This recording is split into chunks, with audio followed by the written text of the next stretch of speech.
اتفاق یہ ہوا پچھلے 2 دنوں میں کہ مفتی فضل صاحب سے بات ہی نہیں ہو پا رہی تھی، تو میں نے کہا کہ آج فضل صاحب سے تھوڑی سی، کیونکہ ہمارے جو علماء کرام ہیں وہ اپنا حصہ ڈال چکے ہیں اس گفتگو میں، تو فضل بھائی آپ سے بات نہیں ہو پائی تھی، تو تھوڑی سی میں نے کہا کہ آپ سے شروع کرتے ہیں آج ان کے وصال کے حوالے سے، ان کے کردار کے حوالے سے۔ نحمدہ نصلی علی رسولہ الکریم۔ جزاک اللہ آپ تمام حضرات کا۔ دیکھیں، حضرت فاطمہ رضی اللہ عنہا رسول اللہ صلی اللہ علیہ وسلم کی لاڈلی لخت جگر ہے، سیدۃ نساء اہل الجنہ، جنت کی عورتوں کی سردار ہے، اور جنت کے جوانوں حسن اور حسین کی والدہ ہے، حضرت علی رضی اللہ تعالیٰ عنہ کی زوجہ ہے۔ رسول اللہ صلی اللہ علیہ وسلم تشریف فرما ہے، دروازے پر دستک ہوتی ہے، تو آپ دستک سے پہچان گئے کہ دستک دینے والی فاطمہ ہے۔ سبحان اللہ، محبت اس کو کہتے ہیں۔ سبحان اللہ۔ جیسے عشق اور مشک نہیں چھپ سکتا تو محبت بھی نہیں چھپ سکتی۔ اور پھر ایک موقع وہ ہے کہ صدیق اکبر رضی اللہ تعالیٰ عنہ رات کو گھر میں ہے، ہجرت کی رات میں دستک ہوتی ہے، تو صدیق اکبر بھی دستک سے پہچان گئے کہ دستک دینے والا آمنہ کا لال عبداللہ کا نور نظر، مکہ کا در یتیم، سرور کائنات محمد مصطفیٰ احمد مجتبیٰ صلی اللہ علیہ وسلم ہے۔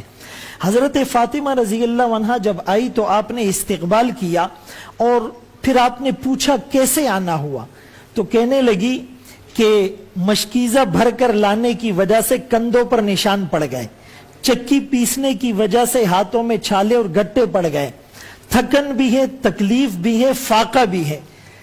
رسول اللہ صلی اللہ علیہ وسلم کے پاس غنیمت کا مال، کھجورے، غلام، سب کچھ تھا، اور حکم بھی یہ ہے کہ وَابْدَأْ بِمَنْ تَعُولُ، خرچ کرنے میں ابتدا اپنے اہل و عیال سے کرو۔ یہاں جائز ہے، حکم یہ ہے کہ آپ اپنی بیٹی کو کچھ دے دے، لیکن آپ کی زندگی عرفانی اور وحدانی زندگی تھی، آپ منشاء حاکم کو سمجھنے والے تھے۔ آپ نے کہا اس موقع پر اپنی بیٹی کو دینے سے زیادہ ضروری مدینے کے یتیموں کو یہ چیز دینی ہے، تو آپ نے فرمایا بیٹی میں تجھے وہ کلمات نہ سکھلاؤں کہ تو پڑھے تو تیرے لیے ان سب سے بہتر ہو۔ 33 بار نماز کے بعد سبحان اللہ، 33 بار الحمدللہ، 34 بار اللہ اکبر کہنا، اس کو آج تسبیحات فاطمی کے نام سے یاد کیا جاتا ہے۔ علماء صوفیہ نے نکتہ لکھا ہے کہ کسی کو تھکن ہو، تکلیف ہو یا تنگ دستی ہو، جو نماز کے بعد ان تسبیحات کا اہتمام کرے گا ساری پریشانیاں حل ہوگی۔ تو پوری امت کو، قیامت تک آنے والی انسانیت کو یہ بہترین تحفہ جو ملا، کنز من کنوز الجنہ، یہ جو خزانہ ملا، یہ سیدۃ نساء اہل الجنہ حضرت فاطمہ رضی اللہ عنہا کی برکت سے ملا۔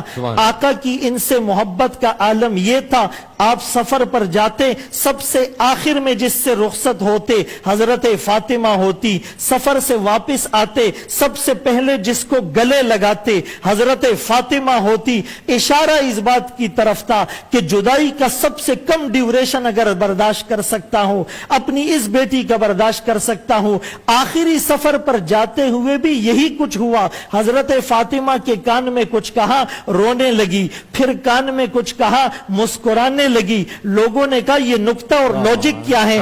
فرمایا بابا جان نے کہا جدائی کا وقت ہے، میں رونے لگی، پھر خوشخبری دی کہ جنت میں سب سے پہلے مجھ سے ملاقات تیری ہوگی، وہ مسکرانے لگی۔ اللہ ہمیں بھی وہ محبت عطا کرے۔ اللہ اکبر، اللہ اکبر، اللہ اکبر، اللہ اکبر۔